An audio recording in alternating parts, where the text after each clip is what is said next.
해시태그 막장 소설 4편 마이너스 숨겨진 상속자. 해시태그 1장. 거지에서 공주로.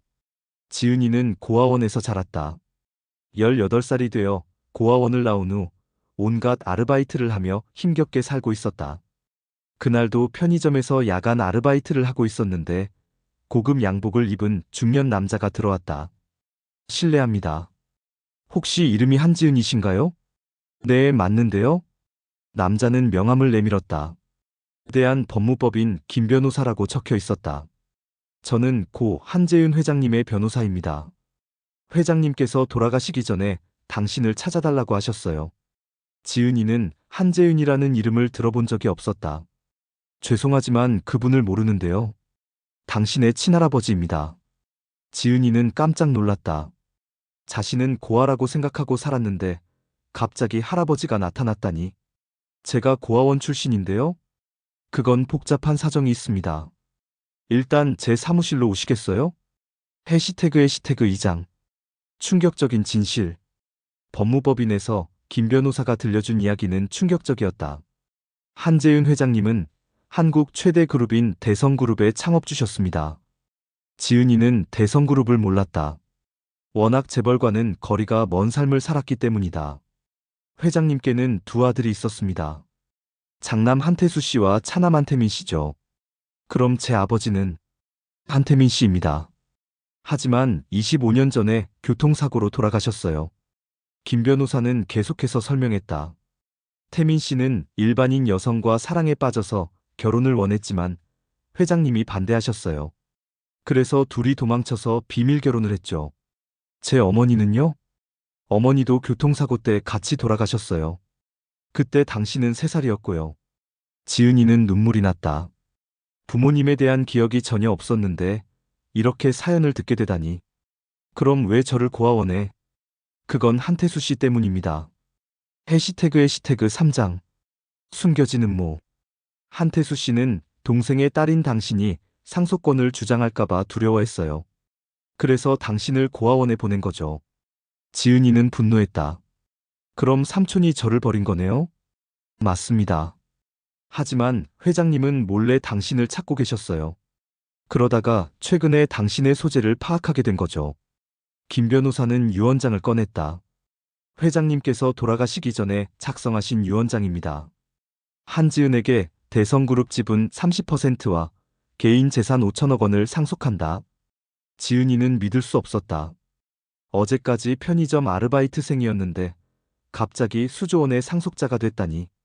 이게 정말 유효한 건가요? 물론입니다. 공증도 받았고 법적으로 완벽해요. 해시태그 4장. 삼촌의 분노. 한태수는 아버지의 유언장 소식을 듣고 분노에 떨었다. 말도 안 돼. 그 계집애에게 30%를? 태수의 아내 경숙도 화를 냈다. 25년 동안 우리가 회사를 키웠는데 갑자기 나타난 애한테 뺏긴다고? 태수는 변호사를 불렀다. 유언장을 무효화할 방법은 없어? 어렵습니다. 회장님이 정신이 멀쩡할 때 작성하셨고. 그럼 저 애를 어떻게든 제거해야 해? 경숙이 소름 끼치는 미소를 지었다. 제거라니. 좋은 방법이 있어요. 뭔데? 회유해봐요. 돈을 주고 상속을 포기하게 하는 거죠. 하지만 태수는 더 직접적인 방법을 원했다. 아니야. 아예 이 세상에서 사라지게 해야 해. 해시태그 5장. 위험한 제안. 지은이는 하루아침에 부자가 되었지만 어디서부터 시작해야 할지 몰랐다. 김 변호사가 도움을 주었다. 일단 주거부터 해결하죠. 회장님 댁에서 살 수 있어요. 한재윤의 저택은 엄청났다. 100평이 넘는 대저택에 정원과 수영장까지 있었다. 여기가 다 제 거예요? 네, 이제부터는요. 하지만 기쁨도 잠깐. 태수 삼촌이 찾아왔다. 지은아, 삼촌이야. 지은이는 차갑게 맞이했다. 25년 동안 저를 고아원에 버려두신 분이시죠? 그건 사정이 복잡했어. 태수는 거짓 눈물을 흘리며 연기했다. 사실 삼촌도 너를 찾고 있었어. 하지만 찾을 수가 없었어. 거짓말 마세요. 태수는 본색을 드러냈다. 좋아. 그럼 솔직히 말하자. 상속을 포기해. 싫어요. 10억 줄게. 고아원 출신한테는 큰 돈이지? 지은이는 모욕감을 느꼈다. 나가세요. 해시태그 6장. 암살 시도.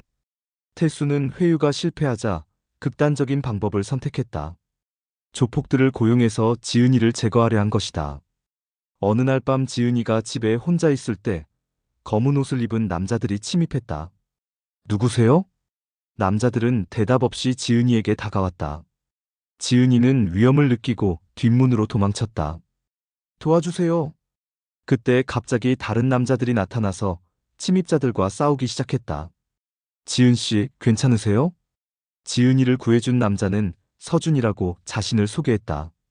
저는 회장님께서 지은 씨 경호를 위해 고용하신 경호원입니다. 경호원이요? 네, 회장님께서 이런 일이 있을 걸 예상하셨거든요. 서준은 잘생기고 믿음직스러워 보였다. 해시태그 7장. 사랑의 시작. 서준은 24시간 지은이의 곁을 지켰다. 처음에는 어색했지만 점점 편해졌다. 서준 씨는 왜 경호원 일을 하세요? 특수부대 출신이에요. 전역 후에 이런 일을 하게 됐죠. 가족은 없으세요? 부모님 일찍 돌아가시고 혼자 살아요. 지은이는 서준에게 동질감을 느꼈다. 둘 다 외로운 사람이었다. 한 달이 지나자 지은이는 서준에게 특별한 감정을 느끼기 시작했다. 서준 씨, 저한테는 어떤 존재예요? 보호해야 할 뿐이죠. 그게 다예요? 서준은 잠시 망설였다. 아니요. 더 특별한 존재가 되어가고 있어요. 지은이는 가슴이 두근거렸다. 저도 같은 마음이에요. 둘은 자연스럽게 사랑에 빠졌다. 해시태그 8장. 숨겨진 정체. 하지만 서준에게는 숨기고 있는 비밀이 있었다. 그는 사실 태수가 보낸 스파이였다. 처음에는 지은이를 감시하고 약점을 찾으라는 명령을 받았다. 하지만 지은이와 함께 지내면서 진짜 사랑에 빠지게 된 것이다.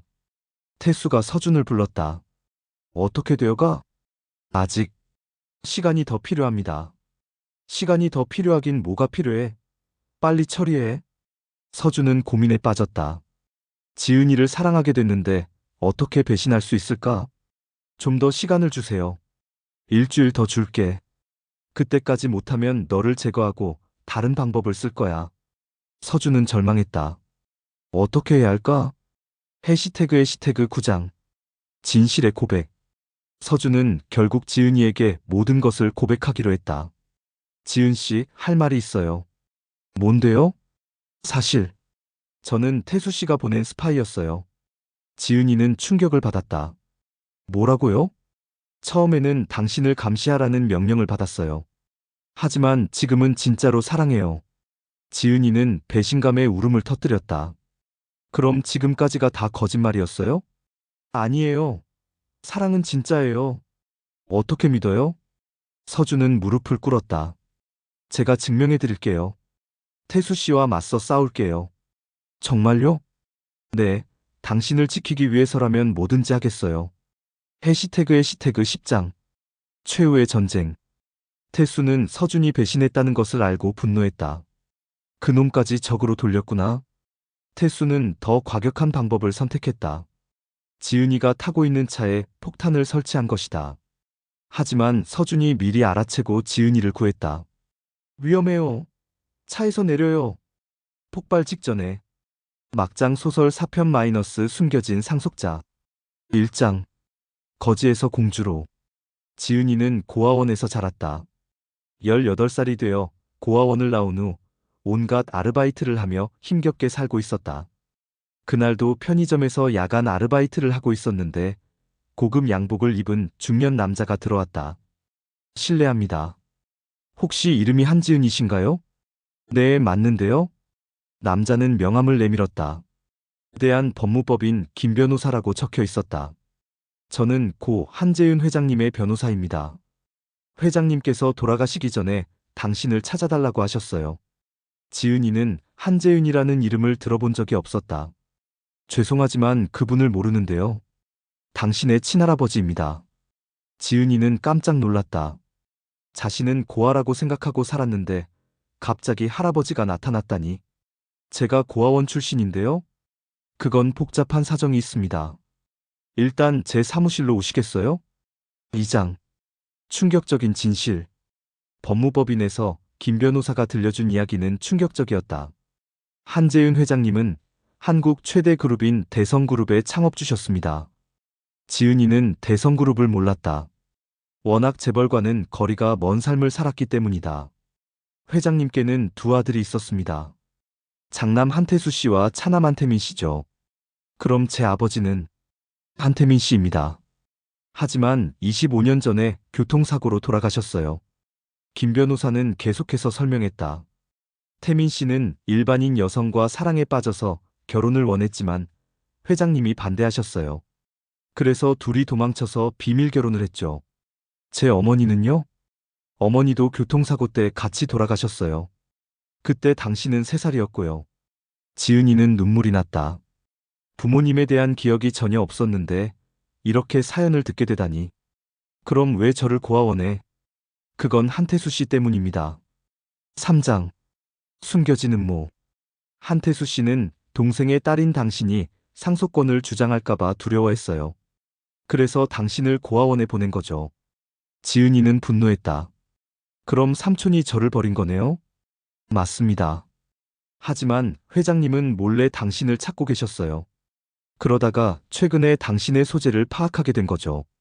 김 변호사는 유언장을 꺼냈다. 회장님께서 돌아가시기 전에 작성하신 유언장입니다. 한지은에게 대성그룹 지분 30%와 개인 재산 5천억 원을 상속한다. 지은이는 믿을 수 없었다. 어제까지 편의점 아르바이트생이었는데 갑자기 수조원의 상속자가 됐다니. 이게 정말 유효한 건가요? 물론입니다. 공증도 받았고 법적으로 완벽해요. 4장. 삼촌의 분노. 한태수는 아버지의 유언장 소식을 듣고 분노에 떨었다. 말도 안 돼. 그 계집애에게 30%를? 태수의 아내 경숙도 화를 냈다. 25년 동안 우리가 회사를 키웠는데 갑자기 나타난 애한테 뺏긴다고? 태수는 변호사를 불렀다. 유언장을 무효화할 방법은 없어? 어렵습니다. 회장님이 정신이 멀쩡할 때 작성하셨고. 그럼 저 애를 어떻게든 제거해야 해. 경숙이 소름 끼치는 미소를 지었다. 제거라니. 좋은 방법이 있어요. 뭔데? 회유해봐요. 돈을 주고 상속을 포기하게 하는 거죠. 하지만 태수는 더 직접적인 방법을 원했다. 아니야. 아예 이 세상에서 사라지게 해야 해. 5장. 위험한 제안. 지은이는 하루아침에 부자가 되었지만 어디서부터 시작해야 할지 몰랐다. 김 변호사가 도움을 주었다. 일단 주거부터 해결하죠. 회장님 댁에서 살 수 있어요. 한재윤의 저택은 엄청났다. 100평이 넘는 대저택에 정원과 수영장까지 있었다. 여기가 다 제 거예요? 네, 이제부터는요. 하지만 기쁨도 잠깐. 태수 삼촌이 찾아왔다. 지은아, 삼촌이야. 지은이는 차갑게 맞이했다. 25년 동안 저를 고아원에 버려두신 분이시죠? 그건 사정이 복잡했어. 태수는 거짓 눈물을 흘리며 연기했다. 사실 삼촌도 너를 찾고 있었어. 하지만 찾을 수가 없었어. 거짓말 마세요. 태수는 본색을 드러냈다. 좋아. 그럼 솔직히 말하자. 상속을 포기해. 싫어요. 10억 줄게. 고아원 출신한테는 큰 돈이지? 지은이는 모욕감을 느꼈다. 나가세요. 6장. 암살 시도.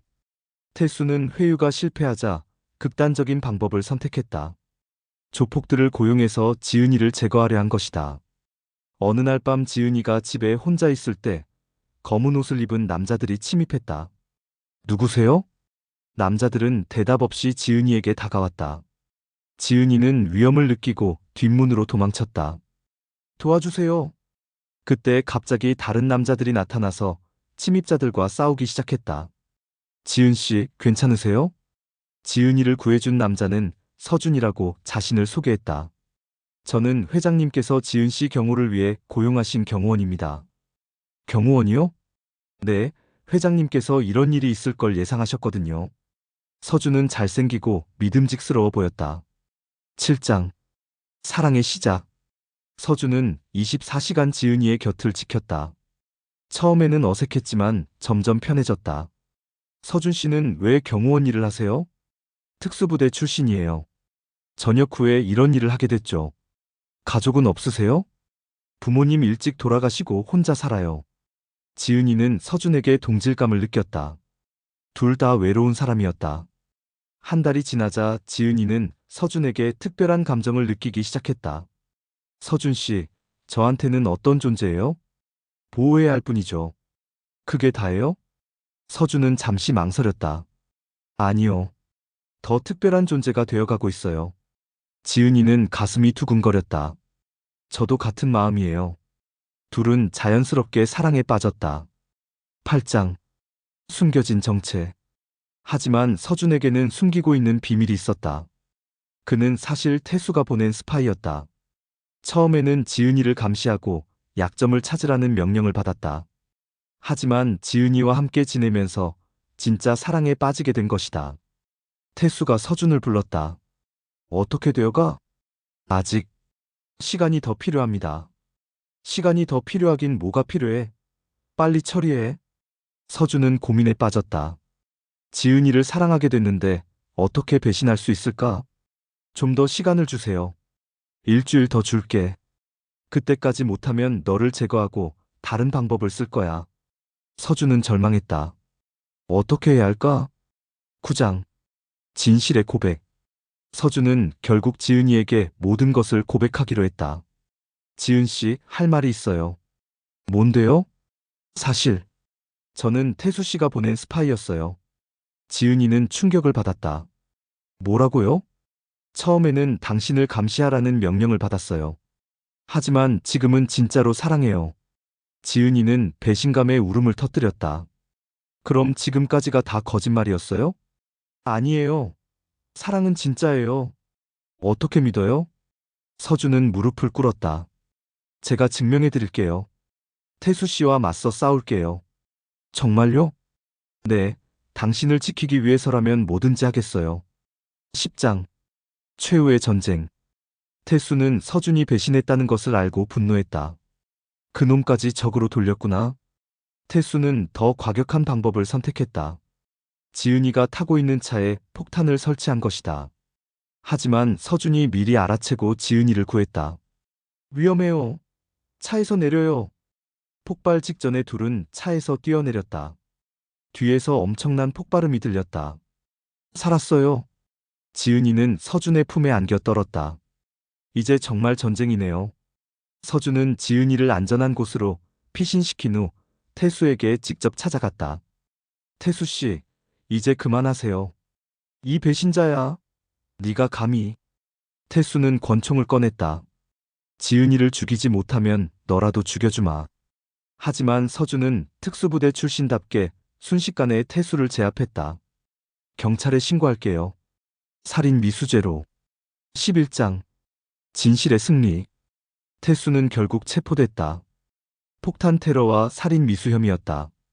수사 과정에서 25년 전 지은이를 고아원에 버린 사실도 밝혀졌다. 법정에서 태수는 모든 죄를 인정할 수밖에 없었다. 피고인 한태수는 살인 미수, 폭탄 테러, 아동 유기 등의 죄로 징역 15년을 선고합니다. 지은이는 법정에서 태수를 마지막으로 바라봤다. 삼촌, 왜 그렇게까지 하셨어요? 돈이야. 돈 때문이었어. 미안하다. 지은이는 복잡한 마음이었다. 미워해야 할 사람이지만 한편으로는 불쌍하기도 했다. 12장. 새로운 시작. 모든 사건이 해결된 후 지은이는 대성그룹의 정식 상속자로 인정받았다. 하지만 그녀는 회사 경영에는 관심이 없었다. 저는 사회공헌 사업을 하고 싶어요. 지은이는 자신이 자랐던 고아원들을 지원하는 재단을 만들었다. 자신과 같은 처지의 아이들을 돕고 싶었다. 서준은 지은이의 옆에서 그녀를 도왔다. 후회하지 않아요? 저 때문에 위험한 일을 당했는데. 전혀요. 오히려 당신을 만나서 행복해요. 저도요. 1년 후 둘은 결혼했다. 작은 결혼식이었지만 진심이 담긴 결혼이었다. 지은 씨. 아니, 여보. 네? 고마워요. 저한테 진짜 사랑이 뭔지 알려줘서 저야말로 고마워요.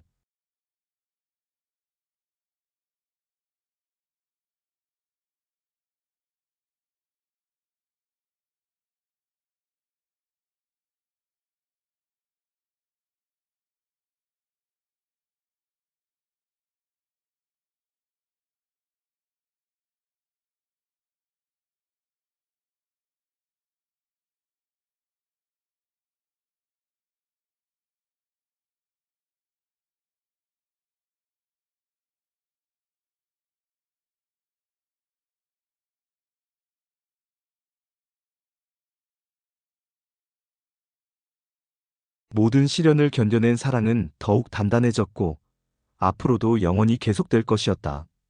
멀리서 하연이의 웃음소리가 들려왔다. 새로운 생명이 자라나고 있는 지은이의 배도 따뜻했다. 이렇게 지은이의 파란만장한 인생 이야기는 행복한 결말을 맞았다. 고아였던 소녀가 진정한 사랑과 가족을 찾아가는 여정이었다. 막장 소설 4편 마이너스 숨겨진 상속자. 해시태그 1장. 거지에서 공주로. 지은이는 고아원에서 자랐다. 18살이 되어 고아원을 나온 후 온갖 아르바이트를 하며 힘겹게 살고 있었다. 그날도 편의점에서 야간 아르바이트를 하고 있었는데 고급 양복을 입은 중년 남자가 들어왔다. 실례합니다. 혹시 이름이 한지은이신가요? 네, 맞는데요. 남자는 명함을 내밀었다. 대한법무법인 김 변호사라고 적혀 있었다. 저는 고 한재윤 회장님의 변호사입니다. 회장님께서 돌아가시기 전에 당신을 찾아달라고 하셨어요. 지은이는 한재윤이라는 이름을 들어본 적이 없었다. 죄송하지만 그분을 모르는데요. 당신의 친할아버지입니다. 지은이는 깜짝 놀랐다. 자신은 고아라고 생각하고 살았는데 갑자기 할아버지가 나타났다니. 제가 고아원 출신인데요. 그건 복잡한 사정이 있습니다. 일단 제 사무실로 오시겠어요? 해시태그 2장. 충격적인 진실. 법무법인에서 김 변호사가 들려준 이야기는 충격적이었다. 한재윤 회장님은 한국 최대 그룹인 대성그룹의 창업주셨습니다. 지은이는 대성그룹을 몰랐다. 워낙 재벌과는 거리가 먼 삶을 살았기 때문이다. 회장님께는 두 아들이 있었습니다. 장남 한태수 씨와 차남 한태민 씨죠. 그럼 제 아버지는 한태민 씨입니다. 하지만 25년 전에 교통사고로 돌아가셨어요. 김 변호사는 계속해서 설명했다. 태민 씨는 일반인 여성과 사랑에 빠져서 결혼을 원했지만 회장님이 반대하셨어요. 그래서 둘이 도망쳐서 비밀 결혼을 했죠. 제 어머니는요? 어머니도 교통사고 때 같이 돌아가셨어요. 그때 당신은 3살이었고요. 지은이는 눈물이 났다. 부모님에 대한 기억이 전혀 없었는데 이렇게 사연을 듣게 되다니. 그럼 왜 저를 고아원에? 그건 한태수 씨 때문입니다. 해시태그 3장. 숨겨진 음모. 한태수 씨는 동생의 딸인 당신이 상속권을 주장할까봐 두려워했어요. 그래서 당신을 고아원에 보낸 거죠. 지은이는 분노했다. 그럼 삼촌이 저를 버린 거네요? 맞습니다. 하지만 회장님은 몰래 당신을 찾고 계셨어요. 그러다가 최근에 당신의 소재를 파악하게 된 거죠. 김 변호사는 유언장을 꺼냈다. 회장님께서 돌아가시기 전에 작성하신 유언장입니다. 한지은에게 대성그룹 지분 30%와 개인 재산 5천억 원을 상속한다. 지은이는 믿을 수 없었다. 어제까지 편의점 아르바이트생이었는데 갑자기 수조원의 상속자가 됐다니. 이게 정말 유효한 건가요? 물론입니다. 공증도 받았고 법적으로 완벽해요. 해시태그 4장. 삼촌의 분노. 한태수는 아버지의 유언장 소식을 듣고 분노에 떨었다. 말도 안 돼. 그 계집애에게 30%를? 태수의 아내 경숙도 화를 냈다. 25년 동안 우리가 회사를 키웠는데 갑자기 나타난 애한테 뺏긴다고? 태수는 변호사를 불렀다. 유언장을 무효화할 방법은 없어? 어렵습니다. 회장님이 정신이 멀쩡할 때 작성하셨고. 그럼 저 애를 어떻게든 제거해야 해. 경숙이 소름 끼치는 미소를 지었다. 제거라니. 좋은 방법이 있어요. 뭔데? 회유해봐요. 돈을 주고 상속을 포기하게 하는 거죠. 하지만 태수는 더 직접적인 방법을 원했다. 아니야. 아예 이 세상에서 사라지게 해야 해. 해시태그 5장. 위험한 제안. 지은이는 하루아침에 부자가 되었지만 어디서부터 시작해야 할지 몰랐다. 김 변호사가 도움을 주었다. 일단 주거부터 해결하죠. 회장님 댁에서 살 수 있어요. 한재은의 저택은 엄청났다. 100평이 넘는 대저택에 정원과 수영장까지 있었다. 여기가 다 제 거예요? 네, 이제부터는요. 하지만 기쁨도 잠깐. 태수 삼촌이 찾아왔다. 지은아, 삼촌이야. 지은이는 차갑게 맞이했다. 25년 동안 저를 고아원에 버려두신 분이시죠? 그건 사정이 복잡했어. 태수는 거짓 눈물을 흘리며 연기했다. 사실 삼촌도 너를 찾고 있었어. 하지만 찾을 수가 없었어. 거짓말 마세요. 태수는 본색을 드러냈다. 좋아. 그럼 솔직히 말하자. 상속을 포기해. 싫어요. 10억 줄게. 고아원 출신한테는 큰 돈이지? 지은이는 모욕감을 느꼈다. 나가세요. 해시태그 6장. 암살 시도. 태수는 회유가 실패하자 극단적인 방법을 선택했다. 조폭들을 고용해서 지은이를 제거하려 한 것이다. 어느 날 밤 지은이가 집에 혼자 있을 때 검은 옷을 입은 남자들이 침입했다. 누구세요? 남자들은 대답 없이 지은이에게 다가왔다. 지은이는 위험을 느끼고 뒷문으로 도망쳤다. 도와주세요. 그때 갑자기 다른 남자들이 나타나서 침입자들과 싸우기 시작했다. 지은 씨, 괜찮으세요? 지은이를 구해준 남자는 서준이라고 자신을 소개했다. 저는 회장님께서 지은 씨 경호를 위해 고용하신 경호원입니다. 경호원이요? 네, 회장님께서 이런 일이 있을 걸 예상하셨거든요. 서준은 잘생기고 믿음직스러워 보였다. 해시태그 7장. 사랑의 시작. 서준은 24시간 지은이의 곁을 지켰다. 처음에는 어색했지만 점점 편해졌다. 서준 씨는 왜 경호원 일을 하세요? 특수부대 출신이에요. 전역 후에 이런 일을 하게 됐죠. 가족은 없으세요? 부모님 일찍 돌아가시고 혼자 살아요. 지은이는 서준에게 동질감을 느꼈다. 둘 다 외로운 사람이었다. 한 달이 지나자 지은이는 서준에게 특별한 감정을 느끼기 시작했다. 서준 씨, 저한테는 어떤 존재예요? 보호해야 할 분이죠. 그게 다예요? 서준은 잠시 망설였다. 아니요. 더 특별한 존재가 되어가고 있어요. 지은이는 가슴이 두근거렸다. 저도 같은 마음이에요. 둘은 자연스럽게 사랑에 빠졌다. 해시태그 8장. 숨겨진 정체. 하지만 서준에게는 숨기고 있는 비밀이 있었다. 그는 사실 태수가 보낸 스파이였다. 처음에는 지은이를 감시하고 약점을 찾으라는 명령을 받았다. 하지만 지은이와 함께 지내면서 진짜 사랑에 빠지게 된 것이다. 태수가 서준을 불렀다. 어떻게 되어가? 아직. 시간이 더 필요합니다. 시간이 더 필요하긴 뭐가 필요해? 빨리 처리해. 서준은 고민에 빠졌다. 지은이를 사랑하게 됐는데 어떻게 배신할 수 있을까? 좀 더 시간을 주세요. 일주일 더 줄게. 그때까지 못하면 너를 제거하고 다른 방법을 쓸 거야. 서준은 절망했다. 어떻게 해야 할까? 해시태그 9장. 진실의 고백. 서준은 결국 지은이에게 모든 것을 고백하기로 했다. 지은 씨, 할 말이 있어요. 뭔데요? 사실, 저는 태수 씨가 보낸 스파이였어요. 지은이는 충격을 받았다. 뭐라고요? 처음에는 당신을 감시하라는 명령을 받았어요. 하지만 지금은 진짜로 사랑해요. 지은이는 배신감에 울음을 터뜨렸다. 그럼 지금까지가 다 거짓말이었어요? 아니에요. 사랑은 진짜예요. 어떻게 믿어요? 서준은 무릎을 꿇었다. 제가 증명해 드릴게요. 태수 씨와 맞서 싸울게요. 정말요? 네, 당신을 지키기 위해서라면 뭐든지 하겠어요. 해시태그 10장. 최후의 전쟁.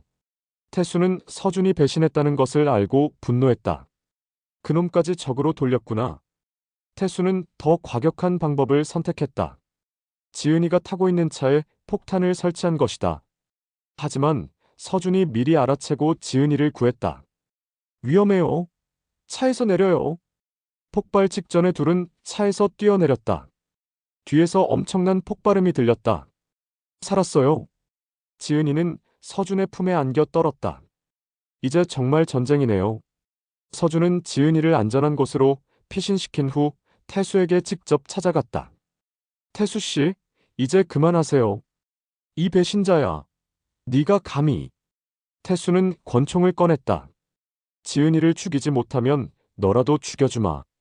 하지만 서준은 특수부대 출신답게 순식간에 태수를 제압했다. 경찰에 신고할게요. 살인 미수죄로. 해시태그 11장. 진실의 승리. 태수는 결국 체포됐다. 폭탄 테러와 살인 미수 혐의였다. 수사 과정에서 25년 전 지은이를 고아원에 버린 사실도 밝혀졌다. 법정에서 태수는 모든 죄를 인정할 수밖에 없었다. 피고인 한태수는 살인 미수, 폭탄 테러, 아동 유기 등의 죄로 징역 15년을 선고합니다. 지은이는 법정에서 태수를 마지막으로 바라봤다. 삼촌, 왜 그렇게까지 하셨어요? 돈이야. 돈 때문이었어. 미안하다. 지은이는 복잡한 마음이었다. 미워해야 할 사람이지만 한편으로는 불쌍하기도 했다. 해시태그 12장. 새로운 시작. 모든 사건이 해결된 후 지은이는 대성그룹의 정식 상속자로 인정받았다. 하지만 그녀는 회사 경영에는 관심이 없었다. 저는 사회공헌 사업을 하고 싶어요. 지은이는 자신이 자랐던 고아원들을 지원하는 재단을 만들었다. 자신과 같은 처지의 아이들을 돕고 싶었다. 서준은 지은이의 옆에서 그녀를 도왔다. 후회하지 않아요? 저 때문에 위험한 일을 당했는데. 전혀요. 오히려 당신을 만나서 행복해요. 저도요. 1년 후 둘은 결혼했다. 작은 결혼식이었지만 진심이 담긴 결혼이었다. 지은 씨. 아니, 여보. 네. 고마워요. 저한테 진짜 사랑이 뭔지 알려줘서. 저야말로 고마워요. 저를 구해줘서. 둘은 키스를 나누었다. 해시태그 에필로그 -5년 후. 지은이가 운영하는 재단은 전국 최대 규모로 성장했다. 수백 명의 고아들이 그녀의 도움으로 새로운 삶을 시작했다. 서준은 재단의 보안 책임자가 되어 지은이와 함께 일했다. 엄마, 아빠. 5살 된 딸 하연이가 뛰어왔다. 지은이와 서준의 첫째 아이였다. 하연아, 어서 와. 지은이는 딸을 안아 올렸다. 오늘 고아원 아이들 만나러 가는 거죠?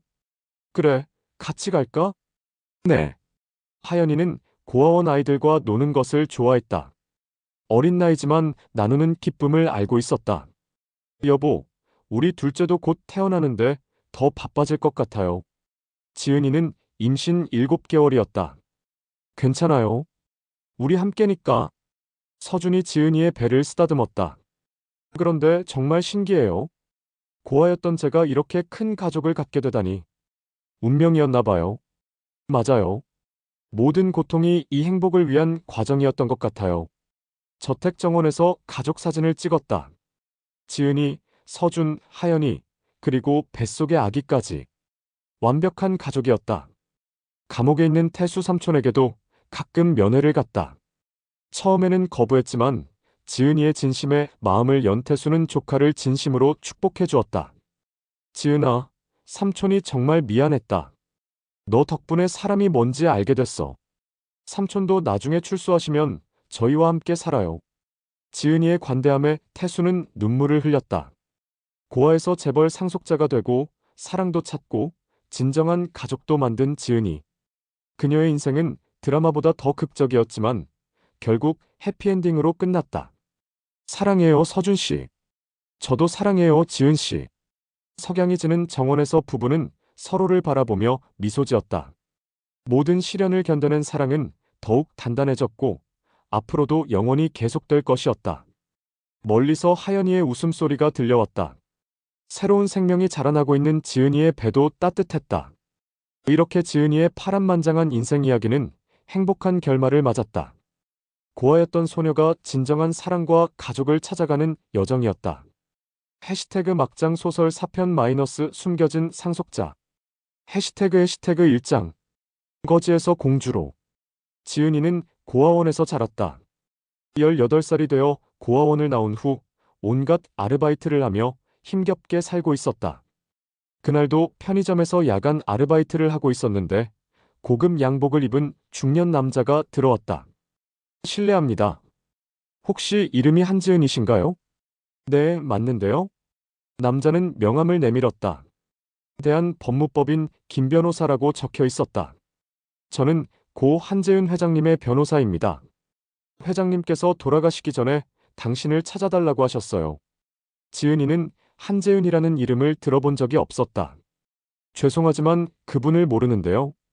당신의 친할아버지입니다. 지은이는 깜짝 놀랐다. 자신은 고아라고 생각하고 살았는데 갑자기 할아버지가 나타났다니. 제가 고아원 출신인데요. 그건 복잡한 사정이 있습니다. 일단 제 사무실로 오시겠어요? 해시태그 2장. 충격적인 진실. 법무법인에서 김 변호사가 들려준 이야기는 충격적이었다. 한재윤 회장님은 한국 최대 그룹인 대성그룹의 창업주셨습니다. 지은이는 대성그룹을 몰랐다. 워낙 재벌과는 거리가 먼 삶을 살았기 때문이다. 회장님께는 두 아들이 있었습니다. 장남 한태수 씨와 차남 한태민 씨죠. 그럼 제 아버지는 한태민 씨입니다.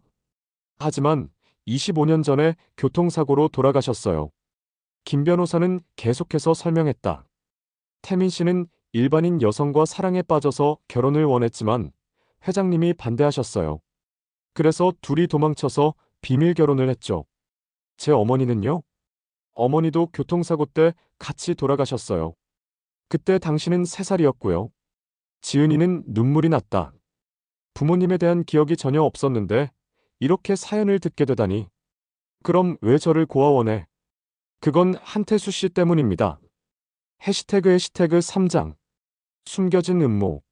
한태수 씨는 동생의 딸인 당신이 상속권을 주장할까봐 두려워했어요. 그래서 당신을 고아원에 보낸 거죠. 지은이는 분노했다. 그럼 삼촌이 저를 버린 거네요? 맞습니다. 하지만 회장님은 몰래 당신을 찾고 계셨어요. 그러다가 최근에 당신의 소재를 파악하게 된 거죠.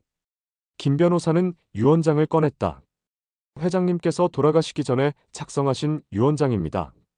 한지은에게 대성그룹 지분 30%와 개인 재산 5천억 원을 상속한다. 지은이는 믿을 수 없었다. 어제까지 편의점 아르바이트생이었는데 갑자기 수조원의 상속자가 됐다니. 이게 정말 유효한 건가요? 물론입니다. 공증도 받았고 법적으로 완벽해요. 해시태그 4장. 삼촌의 분노. 한태수는 아버지의 유언장 소식을 듣고 분노에 떨었다. 말도 안 돼. 그 계집애에게 30%를? 태수의 아내 경숙도 화를 냈다. 25년 동안 우리가 회사를 키웠는데 갑자기 나타난 애한테 뺏긴다고? 태수는 변호사를 불렀다. 유언장을 무효화할 방법은 없어? 어렵습니다. 회장님이 정신이 멀쩡할 때 작성하셨고. 그럼 저 애를 어떻게든 제거해야 해. 경숙이 소름 끼치는 미소를 지었다. 제거라니. 좋은 방법이 있어요. 뭔데? 회유해봐요. 돈을 주고 상속을 포기하게 하는 거죠. 하지만 태수는 더 직접적인 방법을 원했다. 아니야. 아예 이 세상에서 사라지게 해야 해. 해시태그 5장. 위험한 제안. 지은이는 하루아침에 부자가 되었지만 어디서부터 시작해야 할지 몰랐다. 김 변호사가 도움을 주었다. 일단 주거부터 해결하죠. 회장님 댁에서 살 수 있어요. 한재은의 저택은 엄청났다. 100평이 넘는 대저택에 정원과 수영장까지 있었다. 여기가 다 제 거예요? 네, 이제부터는요. 하지만 기쁨도 잠깐. 태수 삼촌이 찾아왔다. 지은아, 삼촌이야. 지은이는 차갑게 맞이했다. 25년 동안 저를 고아원에 버려두신 분이시죠? 그건 사정이 복잡했어. 태수는 거짓 눈물을 흘리며 연기했다. 사실 삼촌도 너를 찾고 있었어. 하지만 찾을 수가 없었어. 거짓말 마세요. 태수는 본색을 드러냈다. 좋아. 그럼 솔직히 말하자. 상속을 포기해. 싫어요. 10억 줄게. 고아원 출신한테는 큰 돈이지? 지은이는 모욕감을 느꼈다. 나가세요. 해시태그 6장. 암살 시도. 태수는 회유가 실패하자 극단적인 방법을 선택했다. 조폭들을 고용해서 지은이를 제거하려 한 것이다. 어느 날 밤 지은이가 집에 혼자 있을 때 검은 옷을 입은 남자들이 침입했다. 누구세요? 남자들은 대답 없이 지은이에게 다가왔다. 지은이는 위험을 느끼고 뒷문으로 도망쳤다. 도와주세요. 그때 갑자기 다른 남자들이 나타나서 침입자들과 싸우기 시작했다. 지은 씨, 괜찮으세요? 지은이를 구해준 남자는 서준이라고 자신을 소개했다. 저는 회장님께서 지은 씨 경호를 위해 고용하신 경호원입니다. 경호원이요? 네, 회장님께서 이런 일이 있을 걸 예상하셨거든요. 서준은 잘생기고 믿음직스러워 보였다. 해시태그 7장. 사랑의 시작. 서준은 24시간 지은이의 곁을 지켰다. 처음에는 어색했지만 점점 편해졌다. 서준 씨는 왜 경호원 일을 하세요? 특수부대 출신이에요. 전역 후에 이런 일을 하게 됐죠. 가족은 없으세요? 부모님 일찍 돌아가시고 혼자 살아요. 지은이는 서준에게 동질감을 느꼈다. 둘 다 외로운 사람이었다. 한 달이 지나자 지은이는 서준에게 특별한 감정을 느끼기 시작했다. 서준 씨, 저한테는 어떤 존재예요? 보호해야 할 뿐이죠. 그게 다예요? 서준은 잠시 망설였다. 아니요. 더 특별한 존재가 되어가고 있어요. 지은이는 가슴이 두근거렸다. 저도 같은 마음이에요. 둘은 자연스럽게 사랑에 빠졌다. 해시태그 8장. 숨겨진 정체. 하지만 서준에게는 숨기고 있는 비밀이 있었다. 그는 사실 태수가 보낸 스파이였다. 처음에는 지은이를 감시하고 약점을 찾으라는 명령을 받았다. 하지만 지은이와 함께 지내면서 진짜 사랑에 빠지게 된 것이다. 태수가 서준을 불렀다. 어떻게 되어가? 아직. 시간이 더 필요합니다. 시간이 더 필요하긴 뭐가 필요해? 빨리 처리해. 서준은 고민에 빠졌다. 지은이를 사랑하게 됐는데 어떻게 배신할 수 있을까? 좀 더 시간을 주세요. 일주일 더 줄게. 그때까지 못하면 너를 제거하고 다른 방법을 쓸 거야. 서준은 절망했다. 어떻게 해야 할까? 해시태그 9장. 진실의 고백. 서준은 결국 지은이에게 모든 것을 고백하기로 했다. 지은 씨, 할 말이 있어요. 뭔데요? 사실, 저는 태수 씨가 보낸 스파이였어요. 지은이는 충격을 받았다. 뭐라고요? 처음에는 당신을 감시하라는 명령을 받았어요. 하지만 지금은 진짜로 사랑해요. 지은이는 배신감에 울음을 터뜨렸다. 그럼 지금까지가 다 거짓말이었어요? 아니에요. 사랑은 진짜예요. 어떻게 믿어요? 서준은 무릎을 꿇었다. 제가 증명해 드릴게요. 태수 씨와 맞서 싸울게요. 정말요? 네.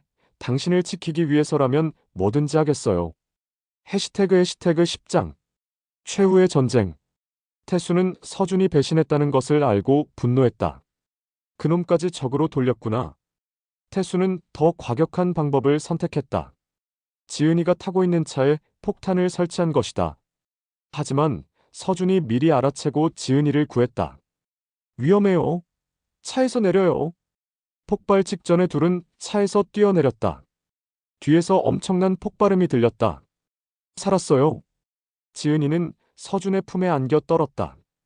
이제 정말 전쟁이네요. 서준은 지은이를 안전한 곳으로 피신시킨 후 태수에게 직접 찾아갔다. 태수 씨, 이제 그만하세요. 이 배신자야. 네가 감히. 태수는 권총을 꺼냈다. 지은이를 죽이지 못하면 너라도 죽여주마. 하지만 서준은 특수부대 출신답게 순식간에 태수를 제압했다. 경찰에 신고할게요. 살인 미수죄로. 해시태그 11장. 진실의 승리. 태수는 결국 체포됐다. 폭탄 테러와 살인 미수 혐의였다. 수사 과정에서 25년 전 지은이를 고아원에 버린 사실도 밝혀졌다. 법정에서 태수는 모든 죄를 인정할 수밖에 없었다. 피고인 한태수는 살인 미수, 폭탄 테러, 아동 유기 등의 죄로 징역 15년을 선고합니다. 지은이는 법정에서 태수를 마지막으로 바라봤다. 삼촌, 왜 그렇게까지 하셨어요? 돈이야. 돈 때문이었어. 미안하다. 지은이는 복잡한 마음이었다. 미워해야 할 사람이지만 한편으로는 불쌍하기도 했다. 해시태그 12장. 새로운 시작. 모든 사건이 해결된 후 지은이는 대성그룹의 정식 상속자로 인정받았다.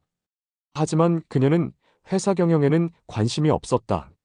저는 사회공헌 사업을 하고 싶어요.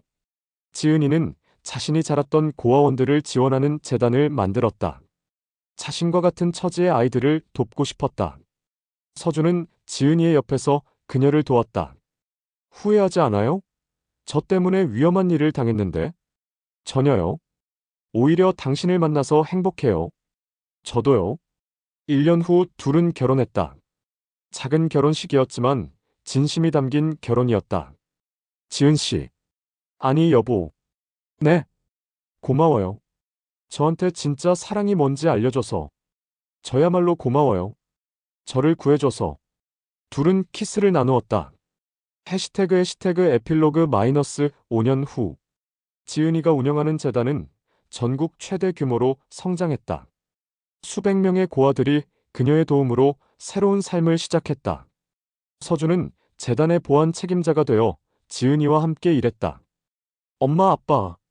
5살 된 딸 하연이가 뛰어왔다. 지은이와 서준의 첫째 아이였다. 하연아, 어서 와. 지은이는 딸을 안아 올렸다. 오늘 고아원 아이들 만나러 가는 거죠? 그래, 같이 갈까? 네. 하연이는 고아원 아이들과 노는 것을 좋아했다. 어린 나이지만 나누는 기쁨을 알고 있었다.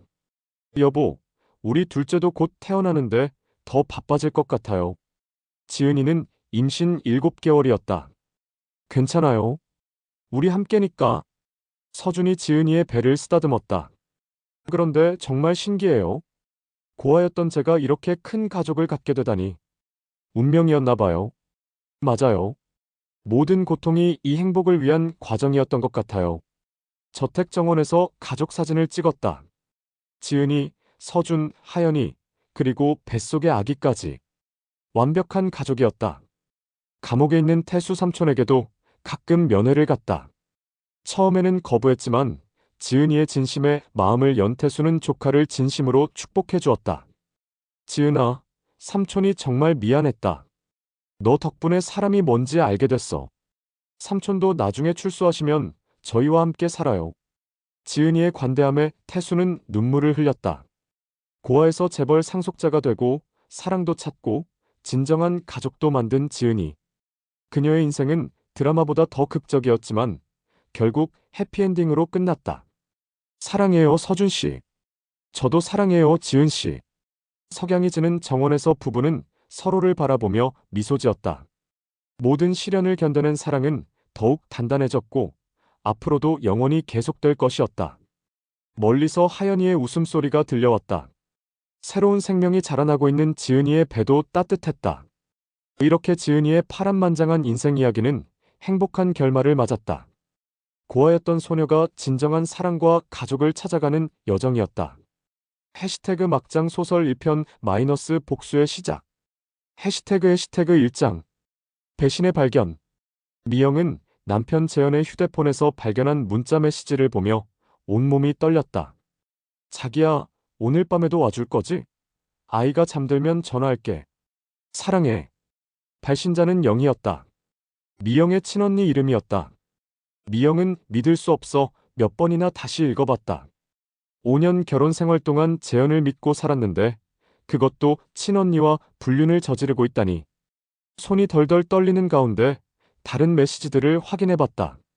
몇 달 전부터 시작된 것 같았다. 둘이 주고받은 메시지들은 갈수록 노골적이었다. 어젯밤은 정말 환상적이었어. 미영이는 꿈에도 모르겠지? 응, 바보 같은 여동생이야. 남편이 누구와 자는지도 모르고. 미영은 구토가 올라왔다. 자신의 친언니가 이렇게 말하다니. 그동안 자신을 얼마나 우롱했을까? 더 충격적인 것은 다음 메시지였다. 자기야, 나 임신한 것 같아. 정말? 우리 아이야? 당연하지. 미영이 아이인 줄 알고 있어. 바보 같은 년 남편 씨앗도 구별 못해. 미영은 자신의 배를 내려다봤다. 3개월 전부터 입덧을 하며 임신 소식에 기뻐했는데 그것이 남편과 언니의 아이라는 뜻이었다. 해시태그 2장. 더 깊은 배신. 그날 밤 재현이 집에 돌아왔을 때 미영은 아무렇지 않은 척 맞이했다. 당신 늦었네요. 회사 일이 많아서. 미안해. 거짓말이었다. 메시지를 통해 언니 집에 있었다는 것을 알고 있었다. 언니한테 안부 전해주세요. 요즘 자주 못 뵙네요. 재현의 얼굴이 순간 굳었다. 응, 그래야지. 다음날 미영은 사립탐정을 고용했다. 확실한 증거를 수집해야 했다. 일주일 후 받은 보고서는 상상 이상으로 충격적이었다. 재현과 영희는 1년 전부터 관계를 가져왔고 영희의 남편 성민도 이 사실을 알고 있었다는 것이었다. 더 놀라운 것은 성민이 미영과도 만나고 있다는 사실이었다. 사진에는 성민이 미영의 직장 근처에서 미영을 지켜보는 모습이 찍혀 있었다. 미영은 혼란스러웠다. 성민이 왜 자신을 지켜보고 있는 걸까? 그날 저녁 성민에게서 전화가 왔다. 미영 씨, 저 성민입니다. 만나서 얘기할 일이 있는데요. 무슨 일이세요? 우리 배우자들 얘기요. 직접 만나서 얘기하죠. 해시태그 3장. 공모. 성민과 만난 카페에서 미영은 더 큰 충격을 받았다. 1년 전부터 알고 있었어요. 우리 와이프와 미영 씨 남편 말이에요. 그럼 왜 지금까지? 복수를 준비하고 있었거든요. 그런데 미영 씨도 이제 알게 된 것 같네요. 성민은 미영에게 휴대폰을 보여줬다. 재현과 영희의 불륜 현장을 찍은 동영상들이 가득했다. 이런 것들을 1년 동안 모았어요. 하지만 이것만으로는 부족해요. 뭘 원하세요? 완전한 복수요. 저들이 지금까지 우리를 속인 만큼 우리도 속여보는 거예요. 성민의 제안은 단순했다. 미영과 성민이 불륜을 저지르는 척하며 재현과 영희를 역으로 속이자는 것이었다. 미친 소리예요. 미친 게 아니에요. 정당한 복수예요. 저들이 우리한테 한 짓을 똑같이 돌려주는 거죠. 미영은 성민의 제안을 거절하려 했지만 뱃속의 아이가 남편과 언니의 아이라는 생각에 분노가 치밀었다. 어떻게 하는 거예요? 일단 저희가 자주 만나는 모습을 보이는 거예요. 슬슬 의심하게 만든 다음 결정적인 순간에 폭탄을 터뜨리는 거죠. 해시태그 4장. 계획의 시작. 그날부터 미영과 성민은 자주 만나기 시작했다. 재현과 영희가 볼 수 있는 곳에서 일부러 친밀한 모습을 연출했다. 처음에는 어색했지만 점점 자연스러워졌다. 성민은 의외로 세심하고 배려심이 많았다. 재현과는 정반대였다. 미영 씨는 너무 착해요. 그래서 당한 거예요. 성민 씨도 마찬가지잖아요. 저는 착한 게 아니라 바보였어요. 이제는 똑똑해졌지만요. 한 달이 지나자 재현이 의심하기 시작했다. 요즘 성민이랑 자주 만나는 것 같던데? 언니 남편이니까 가끔 만나죠. 뭐가 이상해요? 그냥 너무 자주 만나는 것 같아서. 미영은 속으로 웃었다. 지금 와서 질투하다니. 영희도 성민에게 따지기 시작했다는 소식을 성민에게서 들었다. 자기야, 요즘 미영이랑 자주 만나는 것 같던데 괜찮은 거야? 처제니까 당연히 챙겨야지. 재현이가 요즘 바쁘다고 하더라. 영희는 불안해했다. 자신의 불륜이 발각될까봐. 해시태그 5장. 감정의 혼란. 시간이 지나면서 미영은 성민에게 진짜 감정을 느끼기 시작했다. 처음에는 복수를 위한 연기였지만 성민의 진심 어린 배려를 받으며 마음이 움직이고 있었다. 성민도 마찬가지였다. 미영 씨, 우리 이러면 안 되는 거 아닐까요? 뭐가요? 진짜 감정이 생기면. 이미 생겼어요. 미영의 솔직한 고백에 성민은 당황했다. 하지만 우리는 복수를 위해서. 처음에는 그랬죠. 하지만 지금은 아니에요. 성민도 같은 마음이었다. 미영과 함께 있으면 편안했고 진정으로 사랑받는다는 느낌이었다. 그럼 우리 어떻게 해요? 진짜 사랑하는 거예요. 그날 밤 둘은 처음으로 진짜 키스를 했다. 복수가 아닌 진짜 감정으로. 해시태그 6장. 위험한 게임. 하지만 상황은 복잡해졌다. 미영의 배는 점점 불러오고 있었고 그 아이의 진짜 아버지가 누구인지 아무도 몰랐다. 의사는 임신 6개월이라고 했지만 미영은 재현과 마지막으로 관계를 가진 게 8개월 전이라는 것을 알고 있었다. 그렇다면 이 아이는 정말 재현과 영희의 아이가 맞는 것 같았다. 더 충격적인 사실을 알게 된 것은 우연이었다. 영희가 병원에서 나오는 모습을 목격한 것이다. 미영은 영희를 뒤따라가서 들어보니 영희도 임신 6개월이었다. 둘 다 같은 시기에 임신이라고? 미영은 혼란스러웠다. 그렇다면 자신의 아이는 누구의 아이일까? 집에 돌아와서 달력을 다시 확인해봤다. 자신이 임신한 시기를 역산해보니 그때쯤 재현은 출장을 간 상태였다. 그렇다면 그때 성민에게서 전화가 왔다. 미영 씨, 급한 일이 생겼어요. 만날 수 있어요? 무슨 일이에요? 영희가 임신했대요.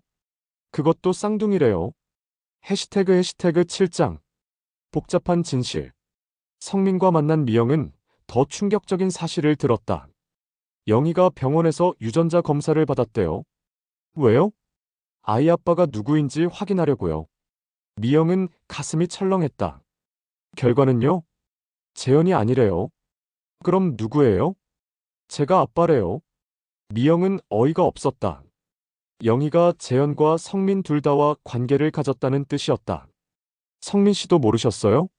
한번 술 취해서 실수했어요. 영희가 유혹해서. 그럼 제 아이는 누구 아이예요? 둘은 서로를 바라봤다. 가능성은 세 가지였다. 재현의 아이, 성민의 아이 아니면 다른 누군가의 아이. 유전자 검사 받아보세요. 무서워요. 저도 무서웠어요.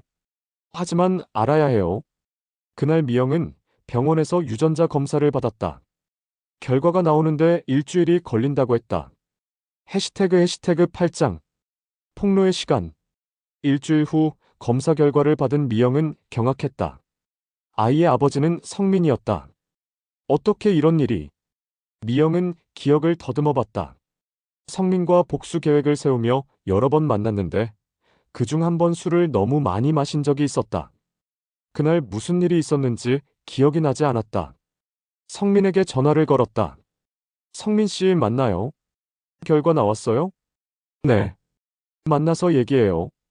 카페에서 만난 성민에게 결과를 보여주자 성민도 놀랐다. 제가 아빠라고요? 기억 안 나세요? 한 달 전에 술 마시고. 성민이 기억을 더듬더니 얼굴이 하얗게 됐다. 미안해요. 저도 너무 취해서. 지금 와서 미안하다고 해서 뭐가 달라져요? 미영은 화가 났지만 동시에 복잡한 감정이 들었다. 이 아이가 성민의 아이라면 자신들의 관계는 어떻게 되는 걸까? 미영 씨, 저희 진짜 사랑하고 있잖아요. 하지만 이건 너무 복잡해요. 복잡하긴 하지만 운명 아닐까요? 해시태그 9장. 최후의 복수. 그날 밤 미영은 결심했다. 재현과 영희에게 모든 진실을 폭로하기로. 재현이 집에 돌아왔을 때 미영이 거실에서 기다리고 있었다. 당신과 할 얘기가 있어요. 무슨 얘기? 미영은 테이블 위에 사진들을 펼쳐놓았다. 재현과 영희의 불륜 현장 사진들이었다. 재현의 얼굴이 하얗게 변했다. 이게 뭐야? 당신이 1년 동안 우리 언니와 한 짓이에요. 미영아, 이건. 변명하지 마세요. 다 알고 있어요. 미영은 휴대폰을 꺼내서 재현과 영희가 주고받은 메시지들을 보여줬다. 그리고 이것도 보세요. 유전자 검사 결과지를 내밀었다. 제가 임신한 아이, 당신 아이가 아니에요. 뭐라고? 성민 씨 아이예요. 당신이 언니와 바람 피우는 동안 저도 성민 씨와 사랑에 빠졌거든요. 재현은 말을 잇지 못했다. 그리고 언니가 임신한 쌍둥이들, 그것도 당신 아이가 아니에요. 성민 씨 아이예요. 해시태그 10장. 모든 것의 붕괴. 같은 시간 성민은 영희에게 똑같은 얘기를 하고 있었다. 영희야, 이제 모든 걸 정리하자. 무슨 소리야? 성민은 불륜 현장 사진들과 메시지들을 보여줬다. 1년 동안 재현이와 바람 피운 거 다 알고 있었어. 영희는 당황했다. 당신이 알고 있었다고? 그리고 네가 임신한 아이들, 내 아이야. 재현이 아이가 아니라. 그게 무슨. 유전자 검사 받았어. 확실해. 영희는 주저앉았다. 그리고 미영이도 임신했는데 그 아이도 내 아이야. 뭐라고? 너희가 바람 피우는 동안 우리도 사랑에 빠졌거든. 영희는 믿을 수 없다는 표정이었다. 미영이와 당신이? 응. 이제 모든 게 정리됐어. 우리 이혼하자. 해시태그 11장. 파국. 그날 밤 재현과 영희는 서로에게 전화를 걸었다. 영희야, 큰일 났어. 나도 알아. 성민이가 다 알고 있었어. 미영이도 알고 있어. 그런데 더 충격적인 건 뭐? 미영이가 성민이 아이를 임신했대. 말도 안 돼. 그리고 네가 임신한 아이들도 성민이 아이래. 영희는 전화기를 떨어뜨렸다. 다음날 네 사람이 모두 모였다. 분위기는 최악이었다. 이제 어떻게 할 거예요? 미영이 먼저 입을 열었다. 저는 성민 씨와 새 출발할 거예요. 재현이 화를 냈다. 미친 거야? 성민이는 영희 남편이고 너는 내 아내야. 아내요? 1년 동안 제 언니와 바람 피운 사람이 아내 타령이에요? 영희도 성민에게 매달렸다. 여보, 우리 다시 시작해요. 제가 잘못했어요. 늦었어. 이미 마음이 떠났어. 해시태그 12장. 새로운 시작. 6개월 후 모든 것이 정리됐다. 재현과 미영은 이혼했고 성민과 영희도 이혼했다. 미영은 성민의 아이를 순산했고 영희도 쌍둥이를 낳았다. 하지만 영희는 혼자서 아이들을 키워야 했다. 재현은 모든 것을 잃었다. 아내도 애인도 아이도. 미영과 성민은 함께 새로운 가정을 꾸렸다. 정말 이래도 괜찮을까요? 뭐가요? 이렇게 복잡하게 얽힌 관계에서 시작된 사랑이. 사랑의 순서가 어디 있어요? 중요한 건 지금이에요. 성민이 미영의 손을 잡았다. 그리고 우리 아이도 있으니까. 아기가 울음을 터뜨렸다. 미영이 아기를 안아 올렸다. 엄마가 왔어, 우리 아가. 성민도 함께 아기를 바라봤다. 우리가 이 아이한테는 좋은 부모가 되어주자. 네. 복잡하고 비극적으로 시작된 관계였지만 이제는 진짜 가족이 됐다. 과거의 상처는 아물어가고 있었고 미래에 대한 희망이 생겼다. 영희는 가끔 아이들을 데리고 찾아왔다. 처음에는 어색했지만 아이들을 위해서라도 좋은 관계를 유지하려 노력했다. 재현만이 혼자 남아 모든 것을 후회하며 살아가고 있었다. 배신으로 시작된 복수는 결국 진짜 사랑을 만들어냈다. 운명이란 참으로 예측할 수 없는 것이었다.